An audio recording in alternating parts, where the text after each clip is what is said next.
Eh bien, bonjour, bonsoir, j'espère que vous allez bien, c'est Flo et aujourd'hui on se retrouve pour parler des spoilers du chapitre 357 de My Hero Academia. Et vous allez le voir sur cette fin de chapitre, on va avoir un retournement de situation, un truc de mal qui va arriver. Je vous le dis tout de suite, pour les fans qui disaient que non mais c'est pas possible, All For One il peut pas perdre facilement comme ça face à Endeavor qui n'a même pas la puissance de All Might, bah vous allez être content parce que, bon je pense que vous avez compris, il va se passer quelque chose avec All For One, vous allez le voir.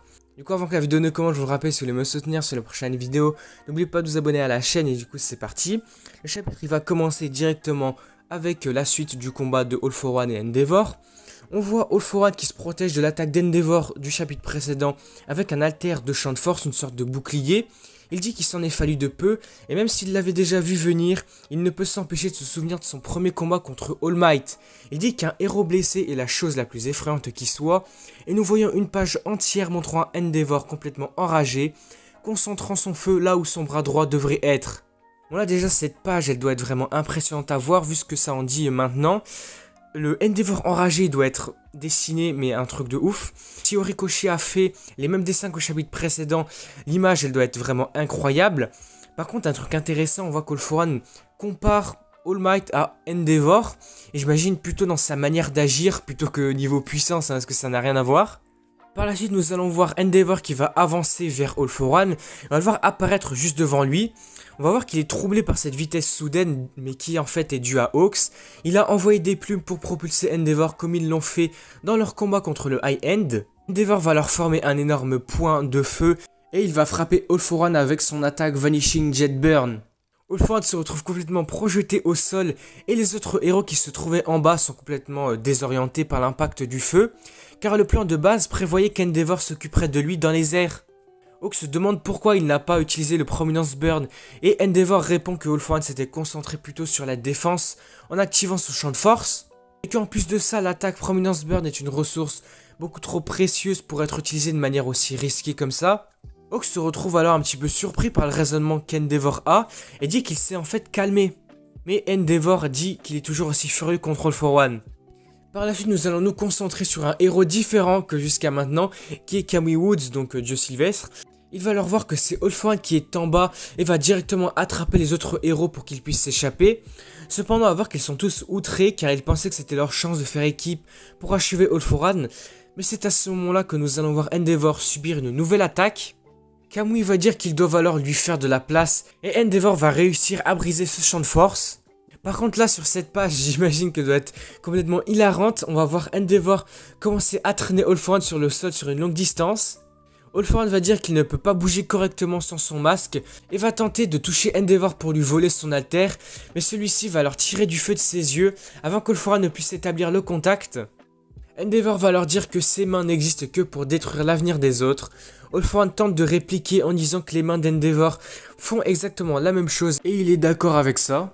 La narration d'Endeavor va alors commencer en lui disant que le passé ne peut être effacé. Toute la colère, le ressentiment et la punition l'accompagneront dans son avenir, un avenir qui doit être tracé par la prochaine génération. Endeavor doit alors gagner cette bataille pour s'assurer que les jeunes pourront choisir la voie qu'ils souhaitent et ne pas répéter les erreurs des adultes.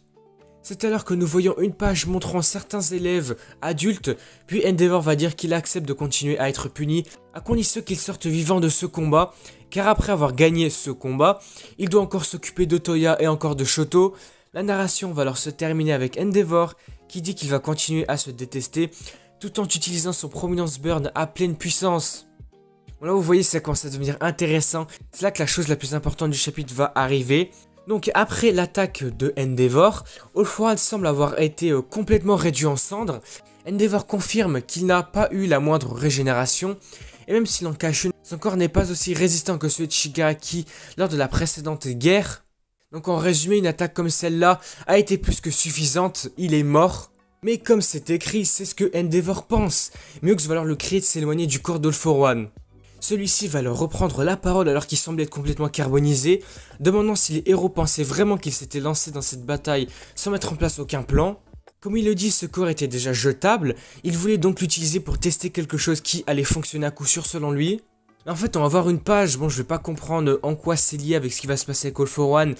Bon, j'espère que peut-être on va comprendre avec des infos que vous pourrez me donner dans les commentaires. Peut-être si vous me donnez votre point de vue, je sais pas, on va essayer de comprendre pourquoi en fait ça parle de cette personne-là. Du coup, à ce moment-là, nous allons voir Eri, ok, dans une page pleine de capsules qui ressemblent aux balles anti-alter. Ici, entre parenthèses, c'est bien marqué que c'est juste du symbolisme, qu'en fait Eri, elle va très bien, elle est toujours à Yue. Mais pourquoi nous la mettre comme ça dans une page complète? Pourquoi nous mettre Eri en avant avec des balles anti-alter? Parce que par la suite, bon, vous allez peut-être vous dire, mais en fait c'est parce que All For One veut utiliser des balles anti-alter. Mais en fait non, en fait elles sont pas mentionnées par la suite. On n'a pas d'utilisation de celle-ci peut-être au prochain chapitre. Mais du coup je comprends pas vraiment le lien avec Eri, pourquoi les montrer comme ça. Du coup, n'hésitez pas à me dire dans les commentaires juste après avoir fini de voir la vidéo si vous avez peut-être une idée pourquoi on nous met Eri en avant comme ça. Donc après avoir vu ça avec Eri, nous allons voir une réplique de All For One. Donc il va dire mettre votre propre corps en danger, c'est ce que vous faites, n'est-ce pas? Alors que All For One va demander cela, un œil et une oreille vont commencer à pousser à partir du corps carbonisé de All For One. Bon là c'est totalement étrange, je comprends pas. Qu'est-ce qui se passe en fait? Comment ça se fait qu'il y a des parties du corps qui apparaissent? Parce que si on essaie de référer ça à une autre chose, on avait vu Shigaraki utiliser un alter de ce style, il pouvait reproduire des mains, vraiment des doigts de partout. C'est comme s'il reproduisait les parties de son corps, mais on avait vu qu'il pouvait l'utiliser seulement pour recréer des mains ou des doigts. Là, All For One, il recrée une oreille, un œil, c'est un peu différent de ce que Shigaraki avait. Et donc la narration du début du chapitre va continuer, mais les méchants sont encore plus effrayants quand ils sont blessés, donc faisant un petit peu l'opposé à ce que ça disait concernant les héros. Un héros blessé est effrayant, bon là, les méchants blessés sont encore plus effrayants que ça. Alors l'attention du chapitre va alors se porter du côté de l'océan. Nous allons voir Yuichi, le premier utilisateur du One for All. Il va sentir quelque chose d'étrange et il va alors alerter Izuku. Cependant, au même instant, il va alors se rendre compte que plusieurs choses ou même plusieurs personnes vont se diriger vers lui et c'est ainsi que le chapitre se termine.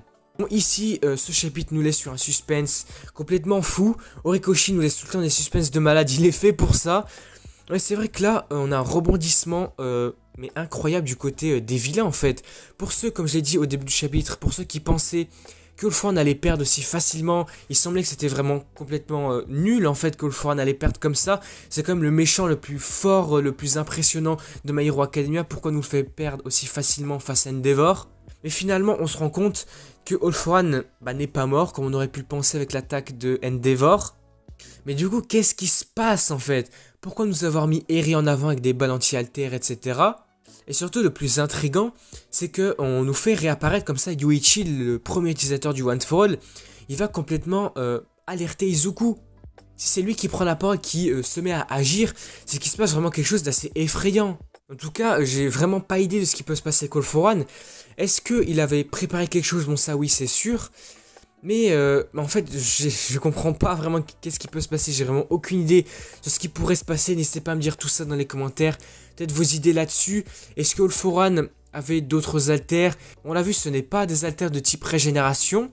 Mais est-ce que ici, après avoir entre guillemets perdu face à Endeavor, en tout cas juste avoir perdu le combat, pas être mort, etc. Est-ce que il va essayer d'attaquer Izuku ou d'aller revenir du côté de Shigaraki? Bon, je sais pas du tout si ça peut se passer comme ça, mais en tout cas, on se rend bien compte de quelque chose, c'est que certaines choses, ou peut-être des personnes, des consciences, je sais pas, quelque chose, arrivent du côté d'Izuku. Alors, est-ce que All For One fait ça dans le but de ralentir Izuku, de faire en sorte qu'il ne puisse pas aller attaquer Shigaraki? Bon voilà, je sais pas vraiment quoi penser de tout ça, mais en tout cas ce qu'il faut savoir, ce qu'on peut retenir finalement, c'est que c'est assez impressionnant. Il y a un retournement de situation de ouf concernant All For One. On sait qu'il va se passer quelque chose d'assez effrayant, surtout que la narration nous dit que mais les méchants sont encore plus effrayants quand ils sont blessés, c'est-à-dire que vraiment quelque chose d'impressionnant va se produire. Sinon, pour essayer de revenir globalement sur le chapitre, on a vu qu'il y avait quelque chose d'assez intéressant. All For One, on l'a vu, il était quand même dans une mauvaise posture. Il a quand même comparé le comportement de Endeavor avec All Might. Bon, je pense qu'il a surtout fait une comparaison là-dessus, surtout pour dire que les héros blessés sont quand même assez effrayants, on sait jamais de quoi ils sont capables. Mais bon, globalement, ce que je pense du chapitre, c'est qu'il est vraiment bon, hein, c'est quand même assez intéressant.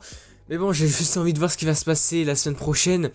J'espère que demain, avec la sortie du chapitre, on va pas avoir un petit texte nous disant qu'il y aura une pause la semaine prochaine parce que là, j'ai vraiment envie de voir ce qui va se passer du côté d'Izuku. Ça fait quelques semaines, même peut-être mois, 1 ou 2 mois maximum qu'on n'avait pas vu Izuku.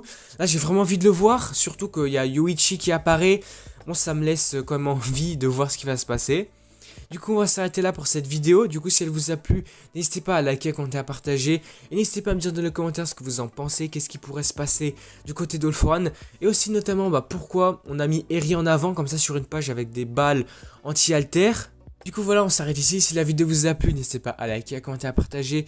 Et surtout, n'oubliez pas de vous abonner à la chaîne pour me soutenir sur les prochaines vidéos. Et du coup, moi, je vous dis à la prochaine.